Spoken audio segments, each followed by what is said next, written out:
warahmatullahi wabarakatuh. Waalaikumsalam warahmatullahi wabarakatuh, Mbak Dinda ya. Baik, terima kasih Mas Udet Ahmad ya. Ya. Seorang seniman dan juga penulis lagu, dan kita mengundang Mas Udet ini. Mas Udet alhamdulillah berkenan bisa meluangkan waktu untuk ngobrol bersama Dinda di sini ya Mas Udet.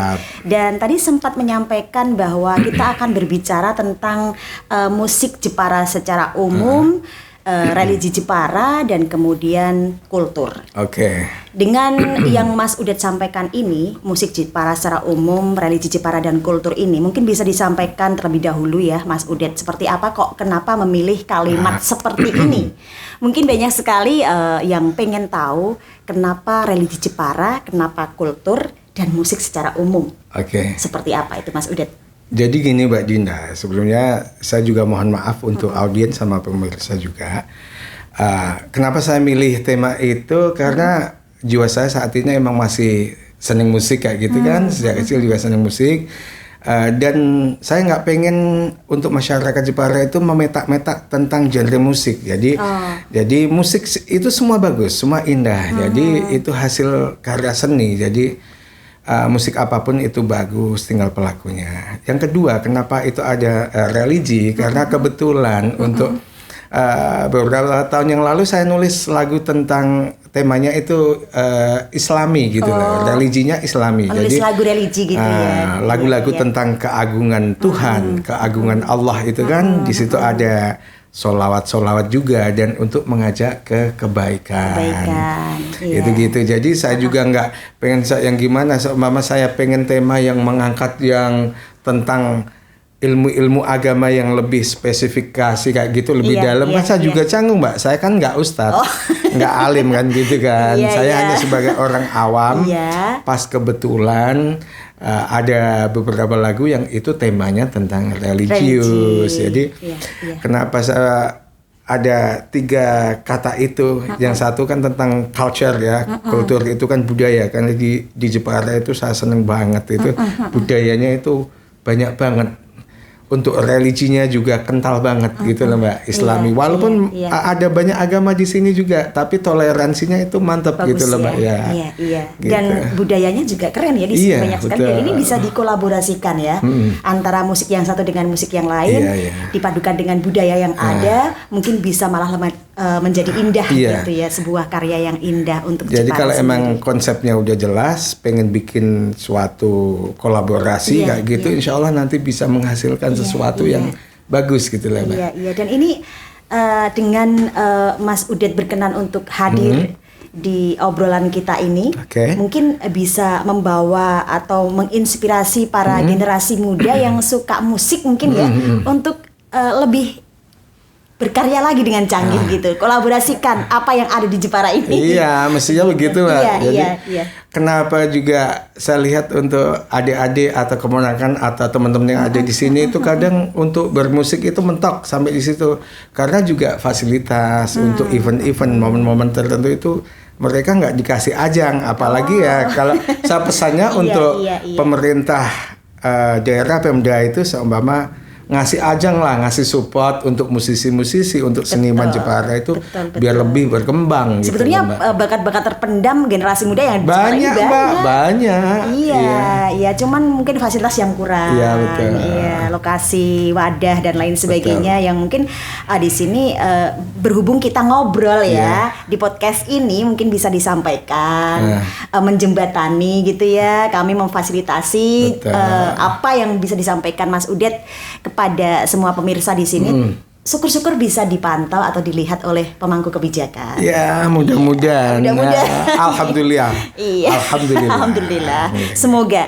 Dan kita juga pengen tahu ini Mas Udet, dengan berkenannya Mas Udet kita panggil di podcast ini, tentunya juga dari rumah tadi sudah membawa seabrek kenangan lama gitu ya.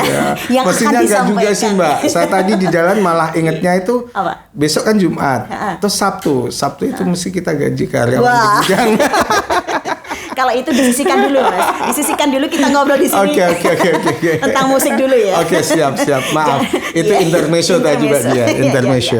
Baik Mas, tentunya ada yang bisa Mas Udet sampaikan, berbagi pengalaman tentang ketika merilis sebuah lagu dan ketika Mas Udet mulai berkecimpung di dunia musik, seorang penulis lagu, ketika tahun berapa, di launching berapa, sudah berapa lagu yang diciptakan sampai sekarang.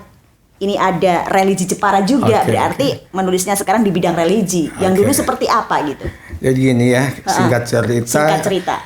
Saya selesai sekolah kan, studinya udah berhenti itu tahun 1997. Wah, itu mulai main musik iseng-iseng. Nah, jadi punya band kampung nggak gitu kan, band-band kampung lokal. Mana itu, Mas? Di Kampung Bate Alit, Mbak Dinda. Betul. Bate Alit ada salah satu namanya Desa Bawu sama Mindahan. Itu emang di situ saya ada band namanya saat itu Mojo Band, Mbak. Mojo Band. Kenapa dinamakan Mojo Band? Saat itu base camp sama studio kami kan di Bawu Mojo. Oh, jadi nama desa itu ya Bawu Mojo itu ya. Betul. Iya. Jadi tahun 97 itu kami mulai ngeband lokal Kak gitu kan. Iseng-iseng, yang penting itu hobi kita itu. Iseng-iseng berhadiah.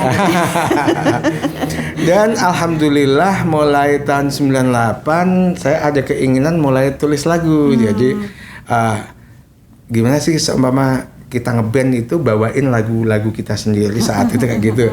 Cuman saat itu untuk fasilitas kayak studio kayak gitu kan kita mesti sewa kan keluar kota. Dan kebetulan untuk tahun 98 itu kita eksekusinya itu di studio di Yogyakarta, tempatnya Pak Felix. Saat itu ya di dekat kesana kesini gitu berarti. Enggak, saat itu kita memang di sana ya. Stay di sana. Jadi kita bikin saat itu alhamdulillah bikin mini album. Kita ada mini album kaset kayak gitu. Maaf, ralat tadi saya bilang sudah ada CD ya, Mbak. CD itu selama udah di Musika, maaf ya. Waktu itu emang udah ada CD tapi masih kan kaset, baru-baru aja. Kaset kita ya. saat itu. Iya. Jadi kita masih indie label, Mbak Dinda. Indie label jadi independen banget untuk marketingnya, untuk promosinya itu semua indie. Iya. Dan alhamdulillah untuk tahun-tahun segitu kan emang banyak media-media radio di Jogja sama Jawa Tengah ya.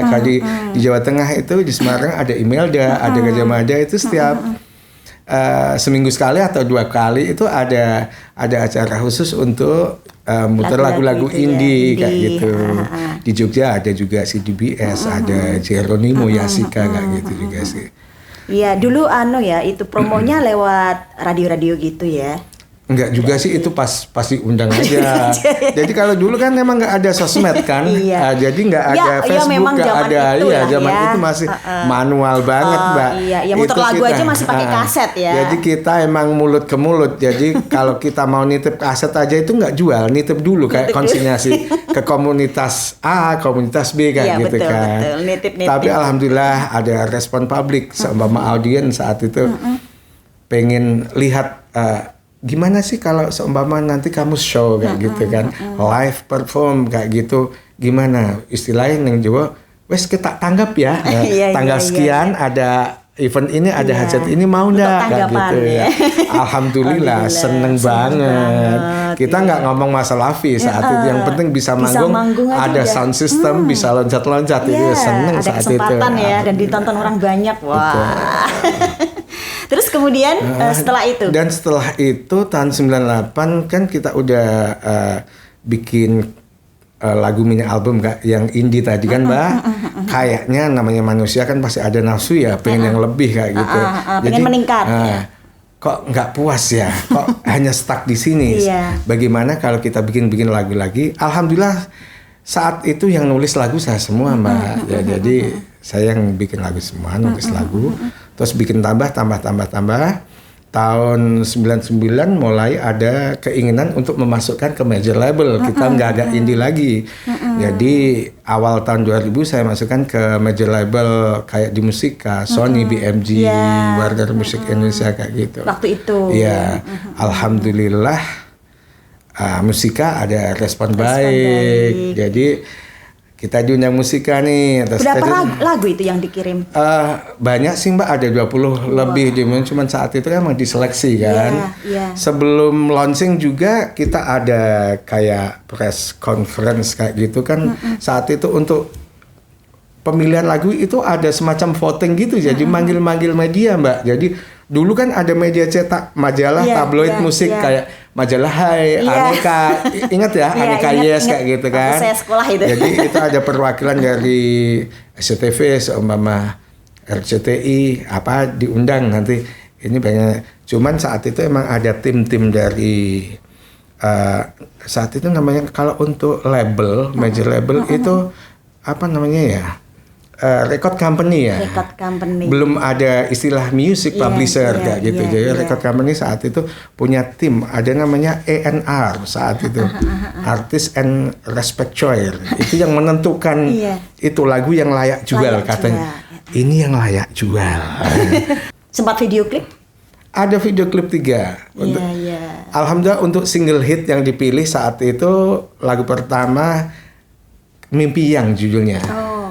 Mimpi Yang itu yang dipilih ya? Yang dipilih emang voting dulu Mbak, voting dulu yang dipilih itu bikin video klip.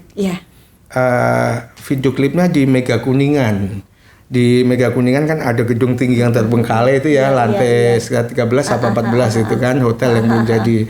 Jadi PH orang SCTV saat itu jadi ngambil momen saat senja itu nunggu emang senja gitu loh, jam 5 lebih. Senja bener. Jadi lighting semua genset udah naik ke atas sama model-modelnya. Dan saat itu ada foto model yang udah nyanggupin untuk video klip kami itu ternyata ada sedikit miss schedule-nya gitu. Jadi di Jakarta kan juga macet Mbak untuk ngejar momen senjanya mau hilang, sunset hilang itu mau nggak mau PH-nya itu ambil keputusan ambil talent model lain. Dan ujung-ujungnya udah jadi itu, udah editing, udah karena udah launching, udah rilis, tayang di Antv, di TV-TV stasiun tayang. Tapi habis itu kayak semacam bukan dicekal tapi ditangguhkan. Jadi bikin lagi. Bikin satu video klip lagi cepet-cepetan karena udah tayang. Di studionya Mas Erwin Gutawa. Jadi indoor kayak gitu cepet langsung. Cepet jadi gitu ya sistemnya. Yang penting jadi. Yang penting jadi gitu ya. Bisa disampaikan Mas ini ketika dulu membentuk sebuah band. Dulu namanya tadi kan Mojo Band. Iya betul. Disampaikan seperti itu. Terus personelnya ada berapa orang? Mas Udet ini sebagai apa? Gitu kan? Kita juga pengen tahu di situ. Terus kemudian perkembangan Mojo Band kayaknya sekarang mulai berubah nama gitu ya. Kita dengar-dengar juga ada apa Mas? Apa yang band udah di Musika itu? Protein. Nah kayak gitu mungkin bisa disampaikan Mas. Jadi gini Mbak Dinda, awal-awal iseng-iseng saya ngeband itu kan dengan nama Mojo Band karena yang tadi sudah saya jelaskan tadi ya. Itu ada 5 personel saat itu dengan teman-teman kampung lah, ada di Bati Alit, Bau sama Mindahan. Cuman karena ada keinginan untuk lebih maju ke yang lebih tinggi dalam arti ke major label, nggak di indie label. Saat itu ada semacam apa ya, reformasi ya. Tapi saat itu kita juga diskusi karena segala sesuatunya memang harus musyawarah mufakat kan. Jadi kami itu nggak mau istilahnya nyutik personel kayak gitu. Jadi tetap ini sama kita ngomong baik-baik, sama gimana. Jadi saat itu ada sempat pergantian personel sebelum mencapai nama protein tadi. Mestinya saya nggak bisa nyanyi Mbak. Iya, saya otodidak. Vokalnya ya. Jadi dipaksa, ditodong untuk nyanyi karena saya emang yang nulis lagu yang nulis gitu. lagu. Jadi harus yang nyanyikan gitu. Saya cadel jadi nggak bisa nyanyi. Jadi wes dipaksa gas gitu aja. Terus kemudian berubah jadi Protein Band itu kan. Iya betul. Dengan ada pergantian personel juga. Ada dua yang diganti saat itu. Tapi ya legowo sih Mbak, insya Allah saat ini legowo. Nyaman aja ya. Setelah udah dengan formasi yang baru tadi kita nambah bikin lagu lagi. Dan alhamdulillah tahun 2001 kan di Musika bisa udah launchingnya alhamdulillah di kafe gede Om. Di kafe Hetero Cafe saat itu alhamdulillah. Jadi padi band, tiket kayak gitu, band-band gede saat itu dipanggil juga. Waktu di musika juga dikasih mes saat itu pas barengan dengan Peter Pan sebelum Noah ya. Ada Neo juga di situ, ada Flanela bandnya. Cuman saat itu kami itu bagian marketingnya ada Bu Acin, Bu ini yang bintang rekod itu ibunya Amara Lingua, Bu Ica Komar. Jadi mes ditinggalkan, kami tinggal di Cipete sama Cilanda. Di belakang itu Om, di Bes Fatmawati. Di situ. Jadi emang kita untuk produksinya di studionya Mas Anang, di Hijau Studio saat itu katanya, walaupun saat itu emang belum digital Mbak, masih analog kan. Ada Hijau Studio, radio dalam masuk dikit ada jalan antena namanya. Di situ jadi kita mainnya ke Blok M sama Pondok Indah. Sampai di titik ini, apa yang Mas Udet lakukan? Untuk saat ini kan emang gini ya Mbak, kalau dihitung dari tahun 2001 sampai sejauh ini kan udah panjang banget ya. 25 tahun. Kenapa nggak diteruskan di sana? Gini, saat itu emang bukan ada masalah, tapi saya ada insting kayak gini Mbak, wah ini kayaknya kalau dilanjut dengan kondisi kayak gini itu mendingan saya yang keluar manajemen dulu, karena saya ada tanggung jawab kan mau nikah ya Mbak. Mau married ceritanya. Iya betul, saat itu jadi mau nggak mau saya harus ada mikirin fulus yang masuk kan gitu. Yang bisa dinafkahkan gitu ya. Sementara di musik saat itu kan belum nggak bisa hasilnya gitu betul ya. Karena kita juga royaltinya kan ngitung hasil penjualan keping kaset dan CD kan Mbak. Jadi gitu. Iya. Jadi itu nominalnya juga nggak banyak sih gitu. Jadi seumpama bayangan kita saat itu setelah kita sign kayak gitu, taken kontrak kayak gitu kan, lihat Sheila on Seven atau Padi kayak gitu kan bisa penjualannya sampai triple platinum, bisa 1 juta keping. Kalau satu kaset kita dapatnya 1.000 kan saat itu 1 M kan gitu. Wah lumayan. Nggak lumayan. Tapi ternyata gitu. nggak segitu ya. Nggak sampai segitu sih. Cuman ada sedikit yang bagi saya nggak fair saat itu, jadi ya wes saya keluar aja. Ya saya udah jual mobil macam-macam untuk kebutuhan itu bisa kan Mbak. Di bisnis lain gitu. Back to nature. Jadi saya olah kayu, nukang lagi gitu. Demi keluarga. Betul. Jadi dan sampai sekarang ini ya. Alhamdulillah masih eksis sampai sekarang. Dan sekarang ini dengar-dengar menciptakan atau menulis lagu religi. Nah ini yang religi sekarang yang saya tanyakan. Gimana ceritanya religi ini udah ditulis berapa lagu, kemudian nantinya mau diapain? Sudah bikin video klip apa belum? Terus kemudian pinginnya nanti kedepannya seperti apa gitu? Jadi gini Mbak Dinda. Tadi kan saya keluar manajemen tahun 2003 ya. Jadi sampai tahun 2013 hampir 10 tahun itu emang saya enggak bermain musik, enggak berkecimpung di lingkungan musik. Jadi kayak bukannya kita saya putus hubungan dengan teman-teman atau sahabat-sahabat kayak gitu, masih komunikasi. Cuman karena istilah gini lah Mbak, wong Jawa itu kebulet butuh ya. Kepletek butuh karena ya butuh butuh apa-apa kayak gitu kan. Ya istilahnya kepletek butuh lan gawean gitu loh. Jadi emang nggak di musik, tapi saat tahun 2013 itu aku kayak ada panggilan hati gitu loh Mbak. Entah itu yang dinamakan Taufik Hidayah itu kayak itu atau gimana. Oh iya aku saya tua kok. Seumpama bikin lagu yang itu muatannya tentang religius, Islami kayak gitu, yang di situ ada muatan-muatan mengagungkan nama Tuhan atau menggemakan solawat Nabi Muhammad Sallallahu Alaihi Wasallam dan ada pesan-pesan untuk mengajak ke kebaikan. Kan di situ emang keagungan Tuhan, ada solawat mengajak untuk kebaikan dan tobat. Kan intinya tentang sujud, bahwa kita itu manusia itu nggak ada nggak apa-apa gitu. Suatu Bukan saat siapa-siapa. Kita ini loh apa sih? Suatu saat itu pasti kembali. Terus Iya, kalau kita kembali dipanggil itu mau bawa apa Mau gitu bawa loh. apa? Iya, itu lagunya ya, Saat intinya gitu ya. Itu jadi Iya. intinya. Berapa lagu yang religi? Ada beberapa lagu, cuman sejauh ini 6B1 Mbak, baru satu yang saya produksi. Judulnya Kuatkan Iman Kami. Kuatkan Iman Kami. Wah. Itu 2 tahun yang lalu saya rekaman. Sudah video klip? Belum. Kalau untuk video klip official belum.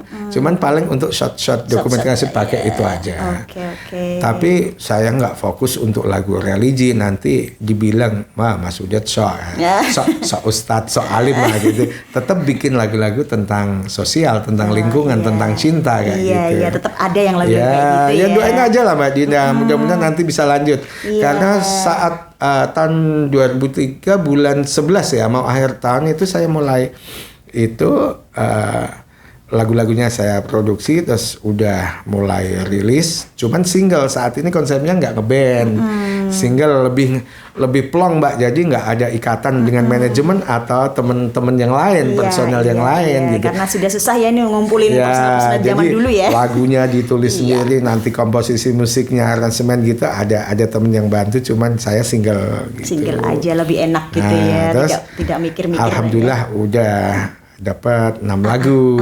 Habis itu kepotong lagi karena emang ada momen-momen penting yang saya mesti stay at home. Jadi nggak boleh keluar malam. Karena ke studio biasanya kalau mood kita lagi enak kan emang malam. Dan teman-teman untuk yang musisinya, yang player, yang bantu saya itu kan malam ya Mbak Dina. Iya. Jadi istri saya ada bonus, alhamdulillah dapat amanat. Allah ngasih amanat titipan yang keempat. Oh, hamil. Karena nggak KB. Oh, istri hamil. Iya, nggak mau KB. Jadi Mbak, harus standby di rumah. Iya. Jadi gitu, standby. Hamil tua 7 bulan udah standby, siaga-siaga gitu. Siaga gitu. Jadi terus sampai babynya udah lahir, sampai ini melu ewang istilah gini, nemenin melekan bayi Mbak. Gitu. Sampai sekarang? Iya. Melekan bayi sampai sekarang? Iya, hampir setahun. Oh gitu. Jadi ya? saya mandek. Tapi masih ada lagu-lagu yang udah mateng sih, udah fix, cuman tinggal eksekusi. Iya. Lagu yang rekaman. sudah mateng tinggal eksekusi. Iya, tapi rekaman, ya. tadi alhamdulillah yang tadi udah 6 lagu udah naik. Jadi bisa di Spotify ada, bisa diakses. Jadi bisa diakses di mana aja ini channelnya? Semua digital platform untuk musik, Spotify, Juke, Deezer kayak gitu. Ada ya? YouTube musik, TikTok musik juga ada. Semua ya? Cuman untuk yang YouTube Studio emang manajemen kita nanti yang ngatur karena untuk monetizing videonya kan kita. Kalau itu yang untuk audionya biasanya diakumulasikan. Jadi untuk yang streaming, yang ngeplay itu dalam 3 bulan itu berapa menit kayak gitu kan Mbak. Baik.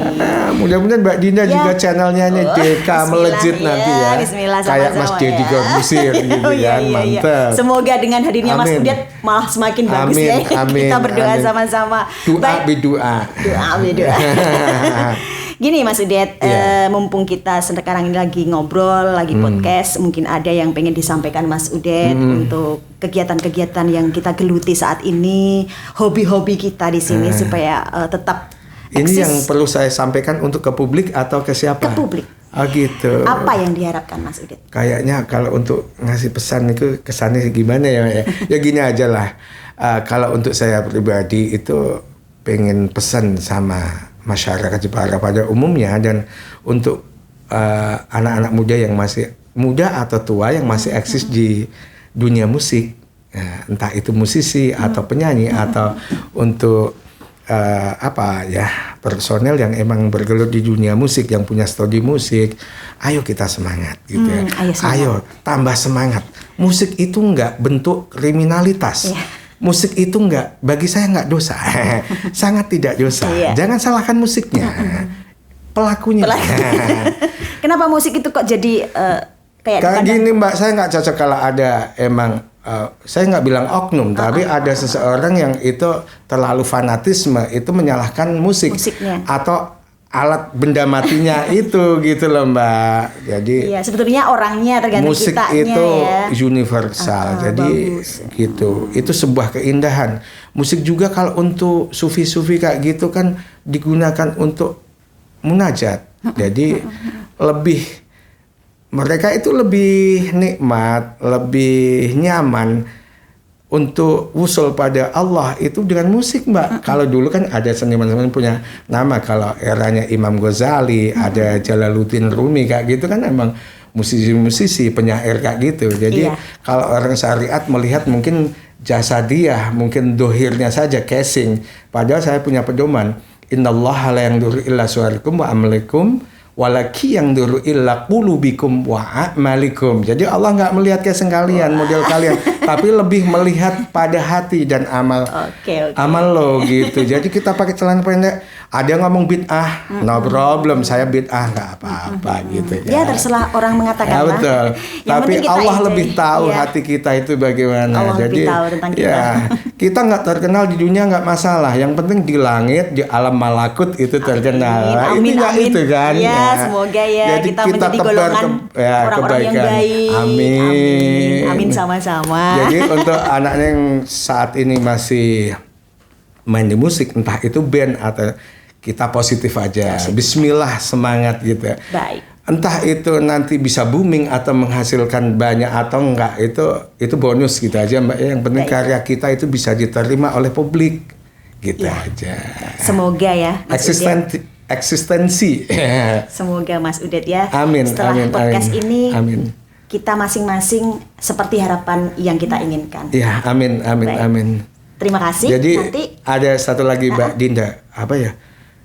Manusia yang baik, khairun nas itu kan, iya itu kan yang bisa manfaat pada yang lain gitu ya. Iya, baik. Ya, semoga gitu. kita berada di golongan orang-orang itu. Amin. Semoga ya Mas Udet ya, dan berkenan kiranya nanti satu bait lagu bisa dinyanyikan setelah podcast ini. Oke. Baik, terima kasih Mas Udet. Assalamualaikum warahmatullahi wabarakatuh. Waalaikumsalam warahmatullahi wabarakatuh. Makasih Mbak Dinda.